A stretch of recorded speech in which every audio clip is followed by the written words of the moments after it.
À la une, le président de Rewmi, Idrissa Seck, alors qui tire un enseignement donc des législatives et sa conclusion, c'est que Macky Sall est minoritaire avec 49%.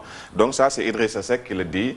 Il estime que si l'opposition travaille, n'est-ce pas, dans l'unité, Macky Sall ne serait même pas au second tour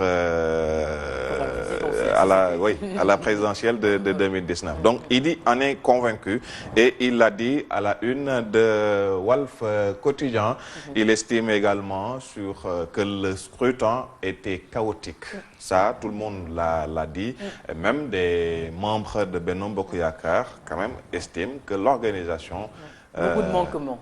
Oui, il y a eu beaucoup de manquements. D'ailleurs, à Touba, ils ont déjà déposé un recours devant le Conseil constitutionnel. Mais pour Idi, son enseignement principal, c'est que Macky Sall est minoritaire. Ça, voilà, c'est Idi. Il tire le bilan. Oui, il tire le bilan. C'est son propre bilan. Oui, son propre bilan, mais c'est le bilan aussi. Non, mais ça, c'est aussi la vérité. Là, c'est la vérité des urnes, n'est-ce pas? Macky est minoritaire actuellement dans ce Sénégal-là parce que avec sa coalition, il n'a eu que 49%, donc moins de 50%. Alors que pour la présidentielle de 2012, il était à 65%. Donc, tout le monde peut s'accorder quand même à dire qu'il est minoritaire. Il dit, on le rappelle, était hier à Rebeuss. Il voulait rendre visite à Khalifa Sall, mais il n'a pas pu le rencontrer.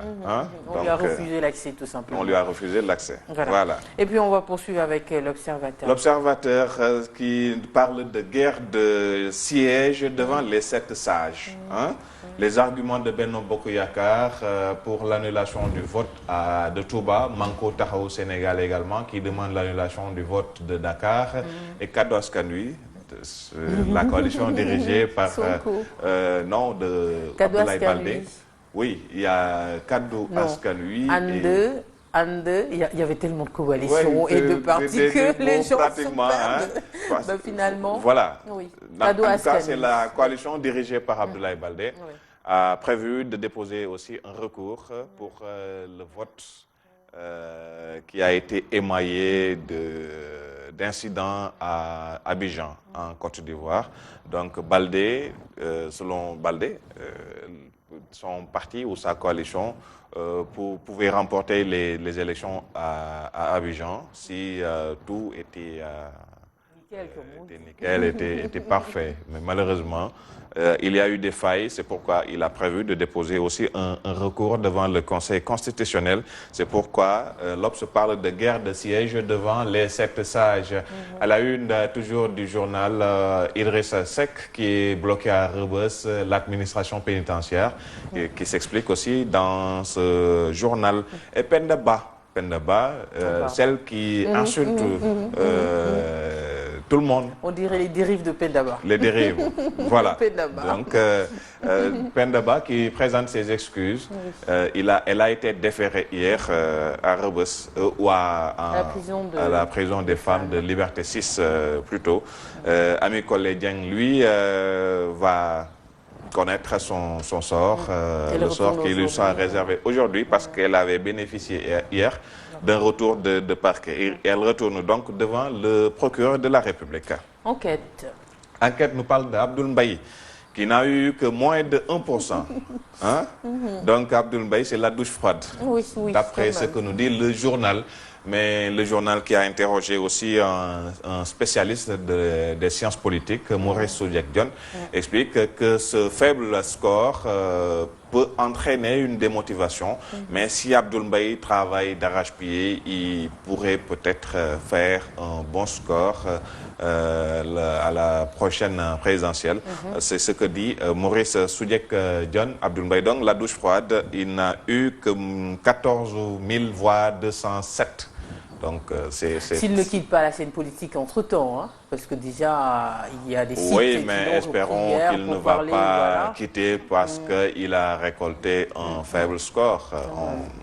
C'est normal. On lui dit du courage, tout simplement. Oui, du courage. Le chemin est encore long. Hein. Le chemin est encore long. Et périlleux. Oui, Macky Sall qui rencontre Niass, c'est des manœuvres au sommet, hein, nous dit le journal. Il y a certaines rumeurs qui disent que Niass va être reconduit au perchoir de l'Assemblée nationale. Mais on peut vraiment supposer que Niass sera le prochain président de l'Assemblée nationale. Il sera donc reconduit dans ses fonctions de président. Et puis le quotidien. Le quotidien reste à l'Assemblée nationale avec le professeur Iba Der Thiam, la DER des incohérences. Il a restitué le carburant avant la fin de la législature. Il a restitué le carburant, sa dotation mensuelle. Moi, ce qui me pose problème, c'est pourquoi il a estimé devoir rendre public la lettre qu'il a adressée au secrétaire général de l'Assemblée nationale. Il estime que son mandat est terminé, sa mission est finie. Qu'il aille le faire sans aucun bruit. Oui, mais rendre public la lettre adressée au secrétaire général de... Sûrement, il voulait qu'on lui dise félicitations. Alors, félicitations. Tout simplement, monsieur Iba Der Thiam. Cohérence pour cohérence. Iba Der Thiam, tout le monde savait qu'il a démissionné du Parti démocratique sénégalais. Oui. Hein?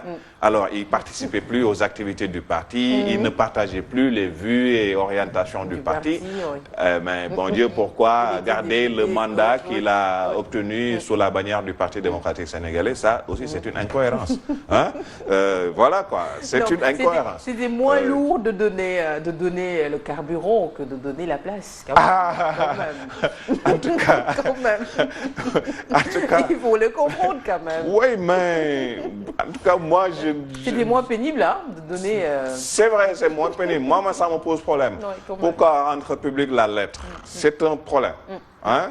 Il devait rendre le mandat depuis qu'il a quitté le Parti démocratique sénégalais au PDS, parce que le mandat appartenait au... Il a décidé quand même de rendre le carburant. On le félicite pour ça. Il attend le dernier mois pour rendre... Non, passons. Sacré Iba Der, oui. Là, ce matin. Là, ce qui nous parle, qui reparle du drame de Demba Diop avec ses rebondissements. 10 Wakamois arrêtés. Voilà ce que nous dit le journal. Vous le savez sans doute. Il y avait un jeune qui faisait l'apologie de la violence, qui avait été arrêté, Barafal. Mais depuis hier, là, nous apprend que 10 personnes ont été arrêtées. Donc l'enquête se poursuit. L'enquête se poursuit. On le rappelle, le drame qui avait fait 8 morts et plus de 100, on parle de 200, 300 blessés. Donc, mais le bilan était véritablement macabre, 8 morts. Donc, il y a eu des arrestations. C'est le rebondissement dont nous parle le journal là ce matin. Et puis Vox Populi. Vox Populi, c'est l'explosion de vidéos et auditions et audio injurieux sur les réseaux sociaux. Certains en ont fait maintenant leur jeu favori. Hein. Ils passent leur temps à insulter, à injurier sur les réseaux sociaux. Ça, quand même, il faut qu'on y mette un terme. Hein. Ça, c'est pas normal dans un pays qui se veut civilisé. Donc, c'est ça dont nous parle ce matin le journal Vox Pop. On va terminer par Libé ce matin. Libération, la SAFCO menottée sur 7 milliards de francs CFA. Donc, c'est ça que nous dit le journal ce matin. L'ARMP qui épingle la procédure scandaleuse et casse tout. Drame de Demba Diop, on en a parlé tantôt. Les premières arrestations à la sûreté urbaine, le journal en parle aussi à présidence de l'Assemblée nationale. Macky Sall qui adoube encore Niass. Le journal est formel. Niass va être reconduit dans ses fonctions de président de l'Assemblée nationale. De président, de notre auguste Assemblée. Hein. Donc c'est Niass qui sera... Niass il tient tellement et c'est un allié sûr en plus. Donc c'est normal qu'on... C'est un allié, mais aussi, ça aussi, c'est... Hein? Ça en dit long. La présidence de l'Assemblée nationale. hein, avec la caisse noire. Oui, ça en dit long. Ah, c'est un... Belle récompense. mais un gâteau aussi délicieux. Hein. C'est délicieux. Tu aurais aimé en goûter, non? Ah, bien pourquoi sûr. Pas Pour que... Qui ne voudrait pas en goûter? Boun Abdallah Dionne, éventuellement, on parlait de lui pour l'Assemblée nationale, pour qu'il aille se Non, reposer. Boun Abdallah Mais c'est trop tôt. sera... Ignace lui dit c'est trop tôt. Non, il a fait un bon travail. C'est un homme aussi loyal. Lui, il sera aussi reconduit dans ses fonctions de Premier ministre. Hein? C'est un bon gars. C'est important. Donc, et puis, il a gagné aussi. Hein? Quand même, il a gagné. quand même. Il a bataillé fort vraiment pour, il ne peut pas avoir moins. Puisque et ça y a valu même des pas de danse. Donc, oui, voilà. c'est normal.